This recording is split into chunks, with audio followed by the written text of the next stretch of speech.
iPads and other devices are called tablets because they belong on tables. They are tested 20 centimeters away from that big guy that I showed you before.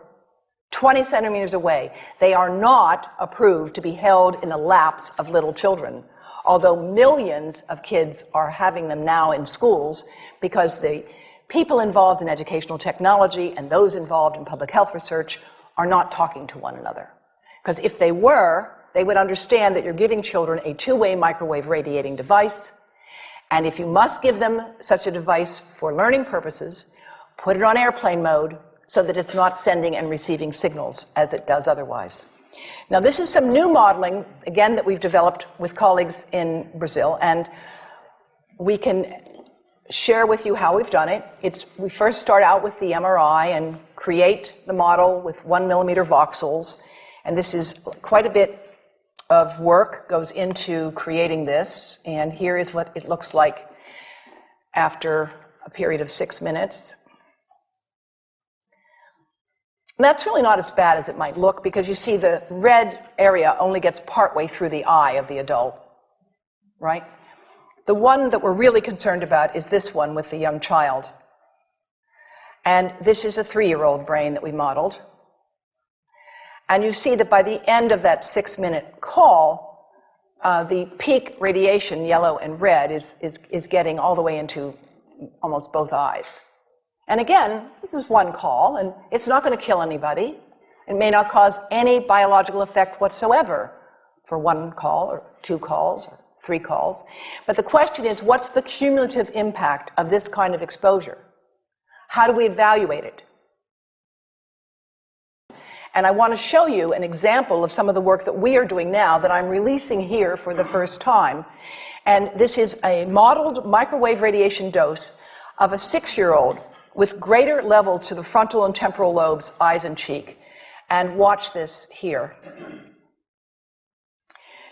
Now, yellow, white, and red are the hottest, all right?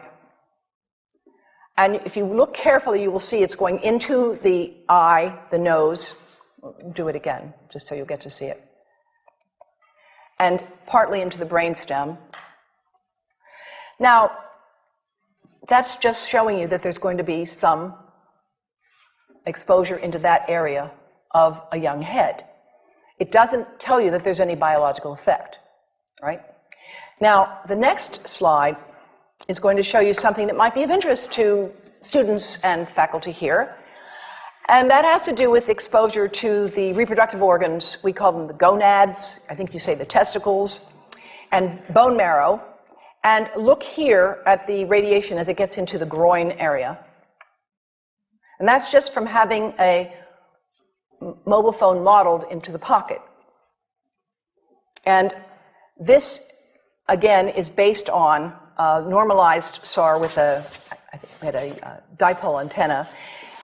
Now, the breast. The breast is mostly fat, contains a lot of fluid. Things that contain fat and fluid cook faster in the microwave oven. Now, a cell phone can't cook anything, all right? Mobile phones do not pop popcorn. That was a fraud. They don't make any heat that we know of, otherwise they wouldn't be permitted. But they do go through things that contain fat and fluid, and we are now working at Environmental Health Trust with scientists at the University of California, San Francisco, scientists formerly the president of the American Cancer Society of California, because we are seeing women who keep cell phones in their bras. Has anyone seen a woman put a cell phone in her bra? Hands up, please.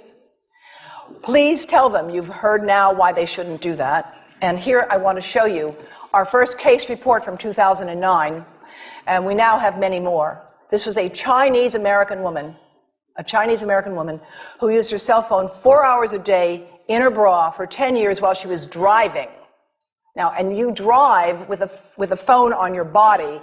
The phone is smart. It's going to go from one tower to another, and it's going to say, here I am, where are you, here I am.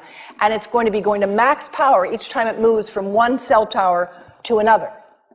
And there it was right next to her chest. And the tumors that developed right under the antenna of the phone. unusual tumors. But in the meantime, people have a right to know how you can minimize exposure. And again, I think this information is available on our website, will be available on yours. Remember, if you have to give a phone to a child, put it on airplane mode. And think about this. That microwave oven, it works because there's a metal box around the microwave signal, and the signal pings all over the place. Next time you get into an elevator or a train for any length of time, put your phone on airplane mode. Otherwise, that signal is going all over the place, magnifying and coming back. Keep the mobile phone away from you when it's on and you are asleep. Now, it takes a village to do a lot of things. These are some of the people whose materials I've used today with their permission, and I can't read this list to you, but I want you to know that I feel really honored to be working with some of the most talented people in the world on this issue. And they have given me permission to share these materials with you. And I leave you with this thought from Albert Einstein. The world is not dangerous because of those who do harm, but because of those who look at it without doing anything. So, thank you.